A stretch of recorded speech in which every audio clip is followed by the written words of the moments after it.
Have you ever noticed how everyone keeps bringing up the military takeovers in places like Mali, Burkina Faso and Niger, but hardly anyone talks about Gabon? Strange, right? Well, here's the thing.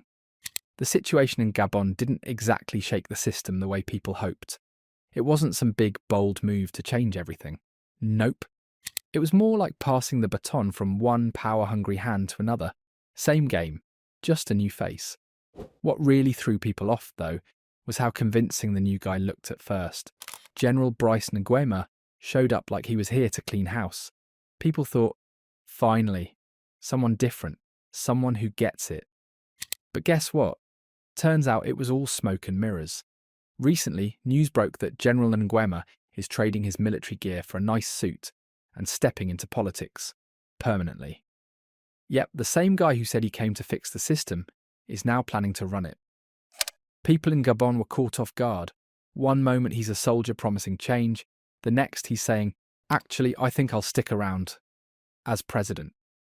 Now let's break that down and compare it with what's been happening with other military rulers in the Sahel region. Before we continue, we have a question to ask.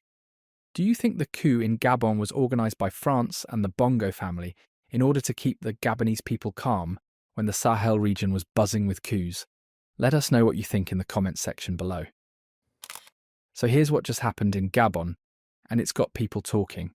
The man in charge right now, General Nguema, just announced that he's throwing his hat into the ring for the big presidential election coming up on April 12th, 2025. Now, if you're thinking, wait, wasn't he the guy who took over after that whole coup thing? Yep, that's him. He's been running the country since 2023, after stepping in and taking control.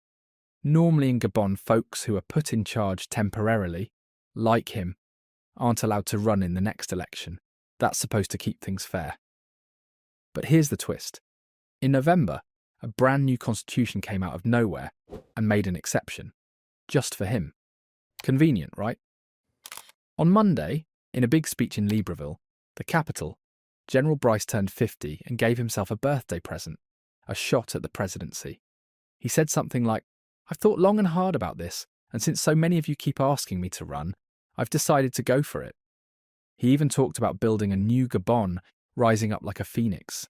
Fancy stuff. He promised to fix the roads, the buildings, the stuff that's falling apart. He called himself a builder and asked everyone to join him in making the country better.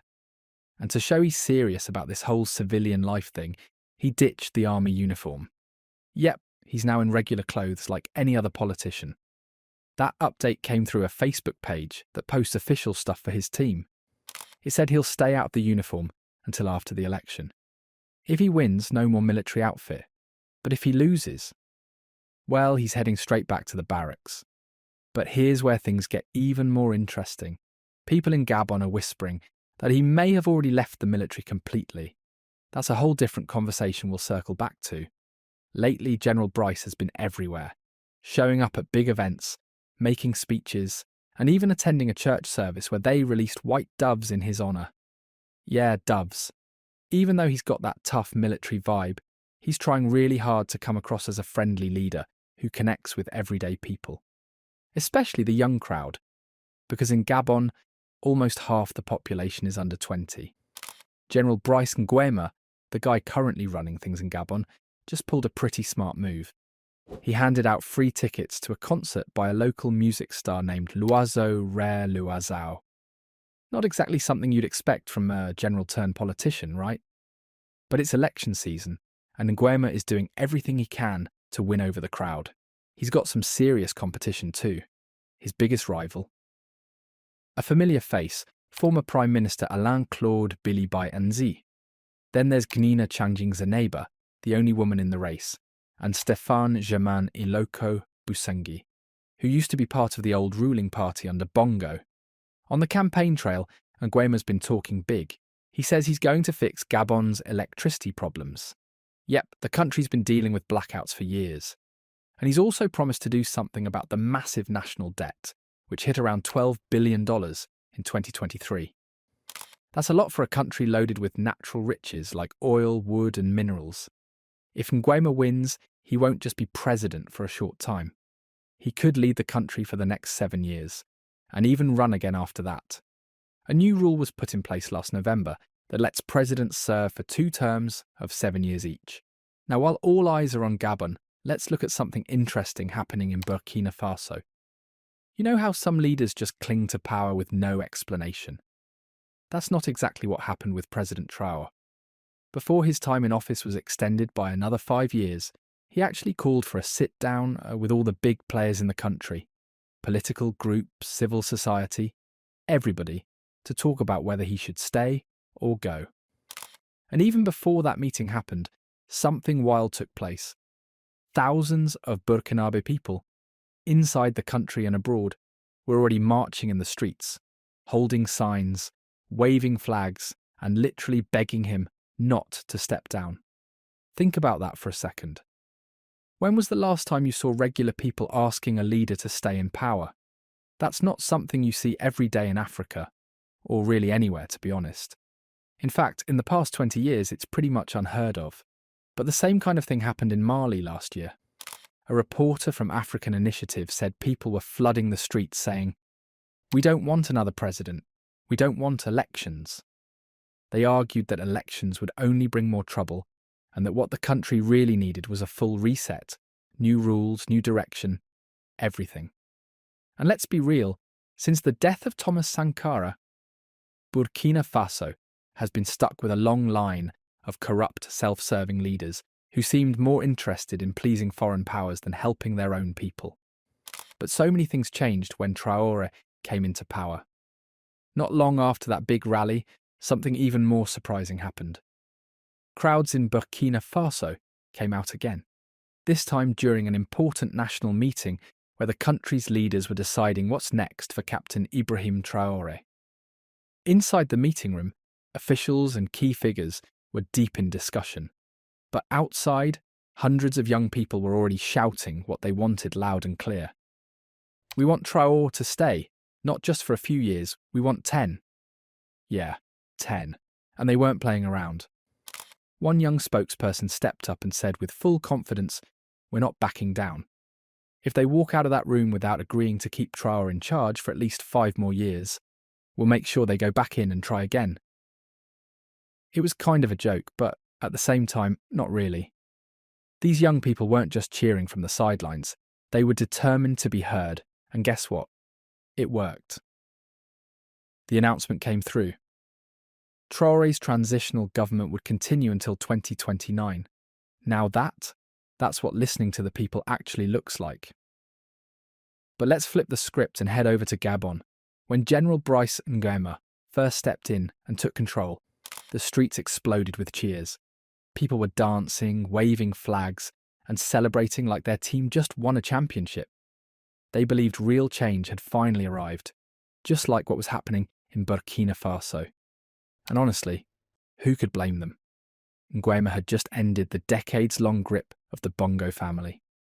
That name, Bongo, had basically become a permanent fixture in Gabonese politics. For over 50 years, they ran the show. High-paying government jobs were handed out like party favours to their friends, loyal allies, and distant relatives. It wasn't about skill or merit, it was about staying in the inner circle. The Bongo family's grip on Gabon didn't just appear out of nowhere. It kicked off in December 1967, right after the country's first leader, Léon Mba, passed away from cancer. Mba had barely held on to power before that. He was only able to return to office after a 1964 coup, and only because France stepped in to help him out. Once Mba was gone, France backed a man named Albert Bernard Bongo, later known as Omar Bongo, to take over. That was the beginning of a political dynasty that would last more than 5 decades. Now, Omar didn't exactly play fair. He won every election, no matter what, even when people cried foul. At one point, he scrapped the country's runoff voting system, basically the thing that gives people a second round to choose their leader, and replaced it with a one-and-done vote, and then he brought in a one-party system. That meant no real opponents, no serious challenges, just him and his people calling the shots. And how did he keep everyone so loyal? Oil money, lots of it. The cash from Gabon's oil didn't go toward fixing roads or building schools. Instead, it flowed straight into the hands of those closest to Omar. Friends, allies, relatives, they all got a slice of the pie. The Bongo family made sure their name was everywhere, in the military, in government jobs, and in major state-run businesses. Even the person who runs Gabon's constitutional court today, Marie-Madeleine Mborantsuo, she used to be Omar Bongo's girlfriend. With all that money and power, the Bongos didn't live like everyday folks. In 2007, French investigators found out the family owned nearly 40 houses in France. They had around 70 bank accounts. Omar himself had 11 in his name. And the cars? A fleet of luxury rides, Ferraris, Mercedes, worth more than £1 million, all while claiming to earn just €20,000 a month. But there's more. According to the US Senate, from 2003 to 2007, Omar moved about $100 million through a bank in New York, money that raised a lot of eyebrows. Still, even as French police started digging into where all that wealth came from, France kept a cosy relationship with the Bongos. Why? Well, there's a twist. An analyst from Oxford Economics, François Conradi, said the Bongos were known for pouring cash into French politics for years. Robert Bourgi, a well-connected lawyer in Paris, once claimed that Omar and 4 other African presidents handed over $20 million in cash to help boost Jacques Chirac's campaign when he was running for president of France. When Omar Bongo passed away in 2009, it was his son, Alli Bongo, who stepped into his shoes and took over as president of Gabon. But just like his dad, Ali's time in office was full of controversy. Every time he claimed victory in an election, people weren't buying it. Things got so heated after the 2016 vote that angry crowds set fire to Gabon's parliament building. That's how upset people were. Then in 2018, Ali suffered a major health scare, a serious stroke that took him out of the public eye for almost an entire year. While he was recovering in Morocco, a group of soldiers back home in Gabon tried to take control. But the coup didn't succeed. Once Ali was back on his feet, he started cleaning house. He kicked his sister Pascaline out of her top government role and sent his half-brother Frederick, who used to be head of presidential security, off to a lower position as a military attaché in South Africa. Then came the fall of Brice Lacrouche Alihanga, a big-name figure in Gabonese politics and once one of Ali's closest allies. Lacrouche, who had been chief of staff, was suddenly arrested and tossed in prison for 5 years in 2021. The official reason? Corruption. But word on the street was that he got a little too ambitious while Ali was recovering, and that didn't sit well with the president. With Lacrouche out of the way, Alli Bongo brought in someone he could trust even more, his own son. He named Noureddin Bongo Valenti as a top advisor and gave him the fancy title of Coordinator of Presidential Affairs. All the while, coups were popping up in other African countries. But Gabon? Still standing, at least for the moment. The Bongo family had built a tight circle, placing trusted friends and relatives in powerful government roles and quietly paying off those who could stir trouble.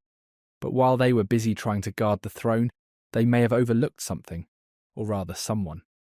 Because the very steps Ali took to protect his rule may have opened the door for General Brice Nguema, the man who would eventually take power in a way nobody expected. Back in 2009, right after Alli Bongo stepped in to take over from his father, one of his first moves was to fire a man named Brice Nguema, who used to work as an assistant to the late President Omar Bongo. At the time, it looked like the end of the road for Nguema.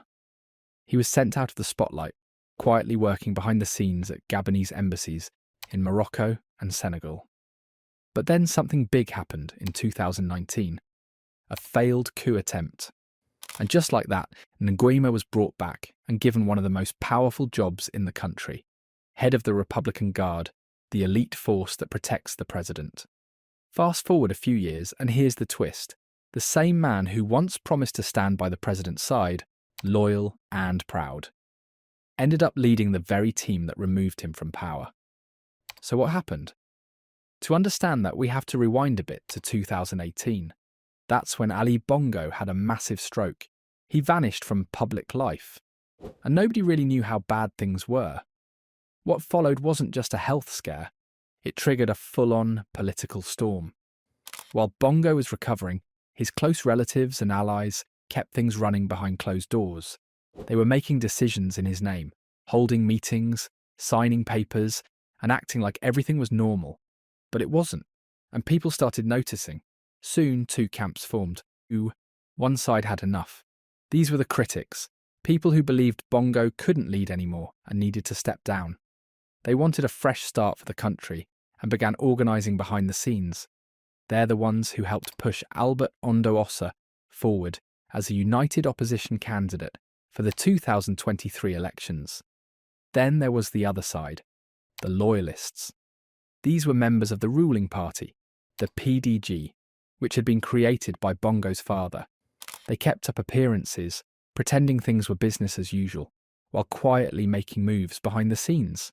Many of them were part of the Bongo family or close friends, and they used the confusion around Ali's health to grab more power and resources for themselves. As months turned into years and Bongo's health remained shaky, the competition inside the ruling circle got sharper. Everyone wanted to make sure they'd still be on top, no matter what happened next.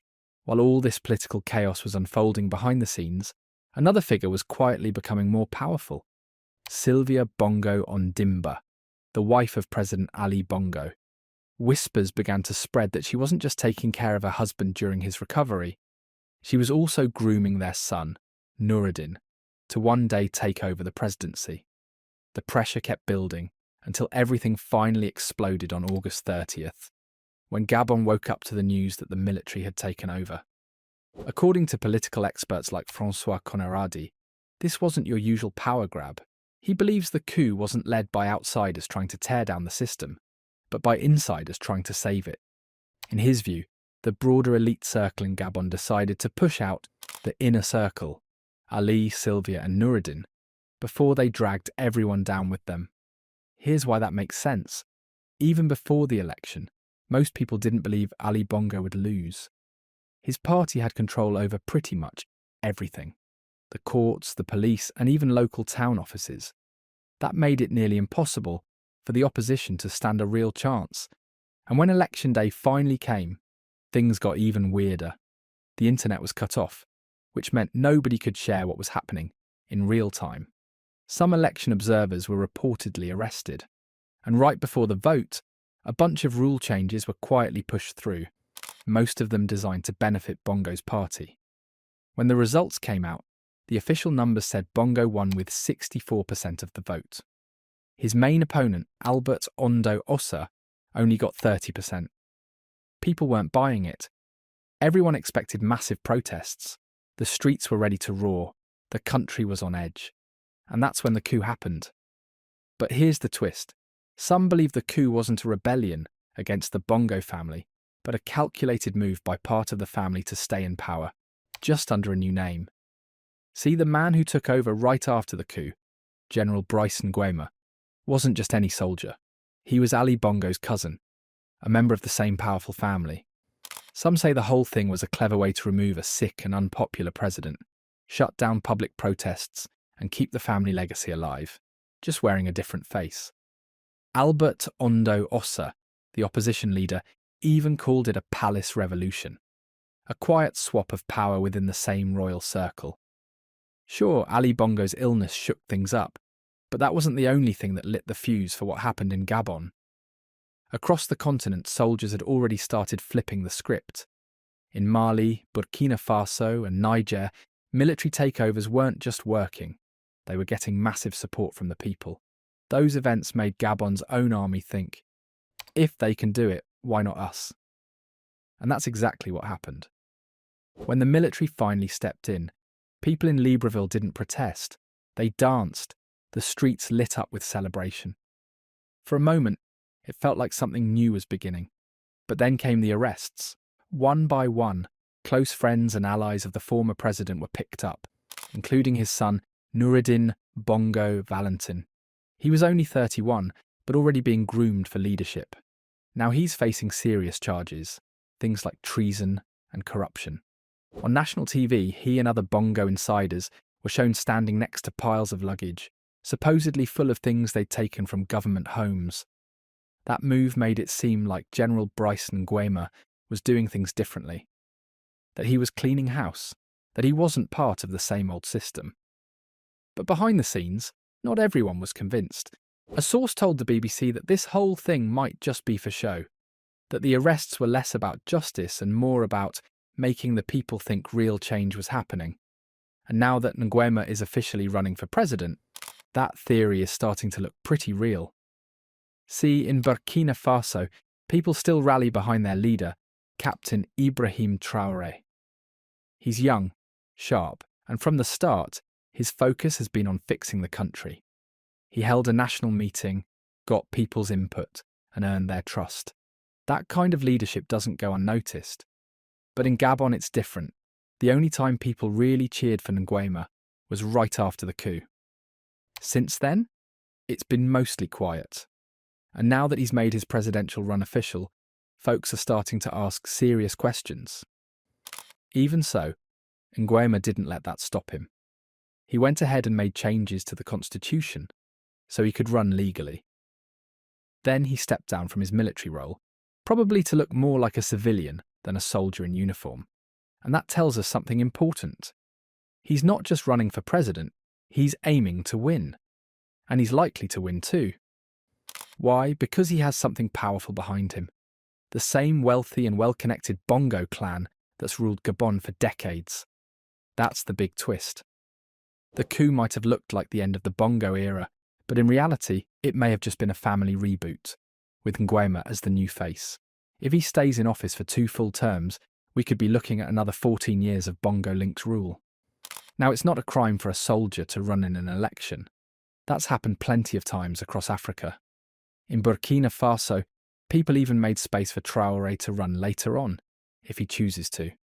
And honestly, a lot of people would support that because Traore has shown he cares about the people, the country and its future. But that kind of leadership is rare. When someone without a clear track record gets into power and sticks around too long, that's when the problems begin. Just look at countries like Cameroon, Equatorial Guinea, or Gabon under the Bongos. Same leaders, same system, same mess, year after year. And that's why there's so much worry now about Brice Nguema. Not because he's wearing a new suit or talking about elections, but because deep down, he hasn't shown the kind of heart that people like Traore have. So now we're left wondering, was this a fake coup, organised by France and the Bongo family or something else? Let us know what you think in the comments section below.